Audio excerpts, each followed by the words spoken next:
Je pense que c'est unique en Belgique, en fait, ce système-ci, le DTEC. C'est géant, c'est franchement géant, j'aime bien ça. Je suis donc formateur indépendant ici chez Alex et je suis un joyeux militaire retraité. Donc j'ai travaillé toute ma carrière dans la technique aéronautique à la Défense et j'ai été dans le fil de la carrière militaire déplacé dans une école militaire comme formateur en 2001 et donc j'adorais ça. Au moment de la retraite, j'ai décidé de continuer ça dans l'aéronautique mais aussi dans d'autres milieux.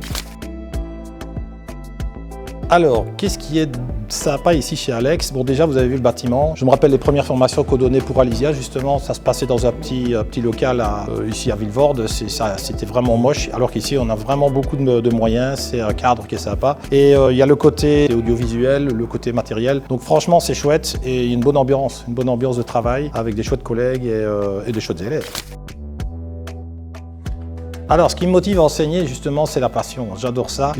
Bon, ici, c'est des cours moins techniques, mais j'ai beaucoup de cours techniques à donner. Et il y a des cours Human Factor, SMS, donc Safety Management System. C'est des formations qui sont abstraites, que personne ne se dit, mais qu'est-ce que j'en ai à cirer de ça? En fait, les gens se demandent pourquoi il vient avec ça, le garçon. Et finalement, j'essaye de rendre ça agréable avec des exemples et faire en sorte que les étudiants ici se disent, ah oui, finalement, ça sert à quelque chose. Et voir qu'ils réussissent leur test après, ça, c'est vraiment le bonheur. Et justement, ici, on vient de voir des anciens élèves qui viennent me saluer et ça fait plaisir. De base, ici, c'est des intérimaires, donc on pourrait se dire ils sont engagés pour avoir un flot de personnel pour les vacances et puis après on les dégage vu que c'est un peu souvent le lot des intérimaires et de se rendre compte qu'en fait il y a énormément d'intérimaires qui restent, qui sont engagés. Je trouve que là c'est chouette, c'est gratifiant. Vous avez vu tout à l'heure le DTEC, donc la grande salle virtuelle de réalité virtuelle. C'est vrai qu'au départ on a eu un peu de mal à démarrer là-dessus en se disant tiens, ça fait quand même un peu jeu vidéo, mais en fin de compte c'est beaucoup plus agréable à donner cours avec ça parce que les gens sont dedans, il y a du bruit, il y a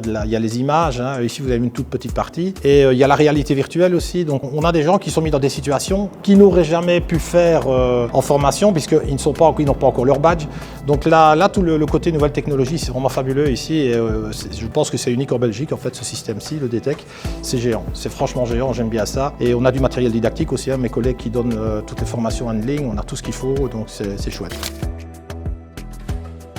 Il y a énormément de débouchés, on peut monter dans la carrière, c'est un peu on peut dire ça, mais on peut évoluer dans sa carrière professionnelle dans le monde de l'aéroport, même dans la même société. Donc il y a toujours moyen de trouver quelque chose qui vous plaît. Et honnêtement, il y aura toujours besoin de personnel dans un aéroport. Vous voyez le nombre de passagers qui passent tous les jours. Donc je pense qu'il ne faut absolument pas hésiter, il ne faut pas avoir peur des petites formations qu'on donne ici. Parce que c'est des formations de base, c'est obligatoire, hein, c'est les règlements de l'OACI, mais on va se retrouver avec des formations continues, sans arrêt, et honnêtement, il ne faut absolument pas hésiter.